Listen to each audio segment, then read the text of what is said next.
যে মেশিনটা দেখতে পাচ্ছেন এই মেশিনটার প্রবলেম হলো এর ডান সাইড দিয়ে জল পড়ছে, আর আপনাদের জলের দেখুন এই যে প্লাইউডের উপর পুরো জলের দাগ হয়ে রয়েছে, আপনার আশা করছি আপনারা বুঝতে পারছেন। সো মেশিনটাকে আমি খুলে নিয়ে আপনাদের দেখাচ্ছি মেশিনটায় কী প্রবলেম হয়েছে। দেখতে পাচ্ছেন মেশিনটা আমি খুলে নিয়েছি। খুলে নেওয়ার পরে দেখতে পাচ্ছেন এই দেখুন পুরো এই দূরের ড্রেন লাইনটাকে কেটে দিয়েছে। দেখুন পুরো পুরো গোড়া থেকে জলের লাইনটাকে পুরো কেটে দিয়েছে, আশা করছি আপনারা দেখতে পাচ্ছেন।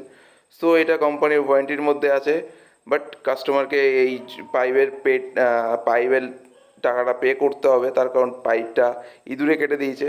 সো কোম্পানির থেকে যেদিনকে পাইপ আসবে সেদিনকে আপনাদের আবার নেক্সট ভিডিও দেখাচ্ছি। এই যে দেখতে পাচ্ছেন পাইপ চলে এসছে, আমি নেক্সট দিন চলেও এসেছি।